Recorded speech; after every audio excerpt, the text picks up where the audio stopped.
ખેડૂતોને ટેકાના ભાવે મગફળી વેચ્યા બાદ નથી મળ્યા નાણાં। દેવભૂમિ દ્વારકા જિલ્લામાં ખેડૂતો માટે ચિંતાજનક સ્થિતિ સામે આવી છે। ટેકાના ભાવે મગફળી વેચનાર 68,000 ખેડૂતમાંથી 3,000થી વધુ ખેડૂતોને હજુ સુધી તેમની મહેનતના પૈસા મળ્યા નથી।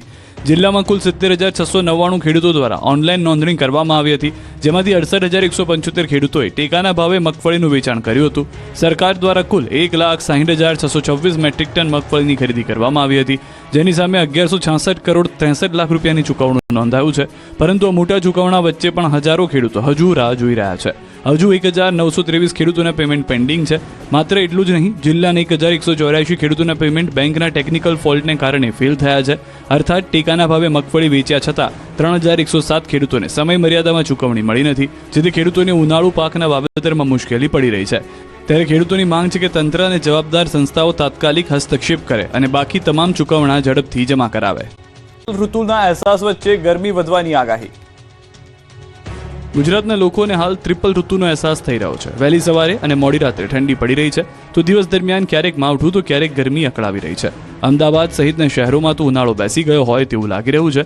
રાજ્યમાં સૌથી વધુ 34.3 ડિગ્રી તાપમાન ડીસામાં નોંધાયું। અમદાવાદનું મહત્તમ તાપમાન 34.2 ડિગ્રી નોંધાયું, તો સૌથી નીચું કેશોદમાં 13.5 ડિગ્રી તાપમાન નોંધાયું। ત્યારે હવામાન વિભાગે આગાહી કરી છે કે આગામી 24 કલાક બાદ મહત્તમ તાપમાનમાં 2 થી 3 ડિગ્રીનો વધારો થવાની શક્યતા છે। ઉત્તર ગુજરાત વિસ્તારમાં વેસ્ટર્ન ડિસ્ટર્બન્સ અને ટ્રફ સક્રિય બન્યા છે। આ સિસ્ટમ સક્રિય થવાને કારણે તાપમાનમાં વધારો થઈ રહ્યો છે, તો રાજ્યના કેટલાક વિસ્તારોમાં વાદળછાયું વાતાવરણ રહેશે। માવઠાની આગાહી વચ્ચે વલસાડનું વાતાવરણ બદલાતા ખેડૂતો ચિંતિત। એક તરફ ગુજરાતમાં 3 સિસ્ટમના કારણે માવઠાની આગાહી કરવામાં આવી છે, ત્યારે વલસાડ પંથકમાં સવારથી જ વાતાવરણમાં પલટો આવતા ખેડૂતોમાં ચિંતા પ્રસરી હતી। વલસાડ જિલ્લાના વાપી સહિત અનેક વિસ્તારમાં વહેલી સવારે ધુમ્મસનું સામ્રાજ્ય છવાયું। જિલ્લાના મોટાભાગના વિસ્તારમાં ધુમ્મસ છવાઈ જતા વિઝિબિલિટીને પણ અસર થઈ હતી। શહેરી વિસ્તારમાં રસ્તાઓ પર ધુમ્મસને કારણે વાહન ચાલકોએ દિવસે પણ હેડલાઇટનો સહારો લેવો પડ્યો, તો સૌથી વધુ અસર નેશનલ હાઈવે પર થઈ હતી। ધુમ્મસભર્યા વાતાવરણને કારણે જિલ્લામાં હિલ સ્ટેશન જેવો માહોલ સર્જાયો, તો ધુમ્મસભર્યા વાતાવરણને કારણે કેરીના પાકને અસર થવાની શક્યતાઓ વર્તાઈ રહી છે।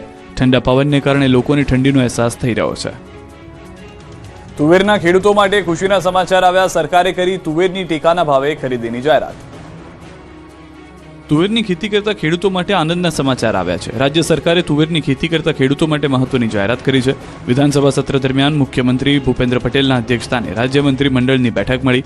આ બેઠકમાં આગામી તારીખ 23 ફેબ્રુઆરીથી રાજ્યભરમાં તુવેરની ટેકાના ભાવે ખરીદી શરૂ થશે તેવો નિર્ણય લેવાયો। આ અંગે માહિતી આપતા રાજ્ય સરકારના પ્રવક્તા જીતુ વાઘાણીએ કહ્યું કે 1,600 રૂપિયામાં પ્રતિમણ અને 8,000 પ્રતિ ક્વિન્ટલ ટેકાના ભાવે તુવેરની ખરીદી કરવામાં આવશે। રાજ્યના કુલ 1.33 લાખથી વધુ ખેડૂતોએ ટેકાના ભાવે તુવેરના વેચાણ માટે નોંધણી કરાવી છે। 130 ખરીદ કેન્દ્રો પરથી તુવેરની ખરીદી કરવામાં આવશે।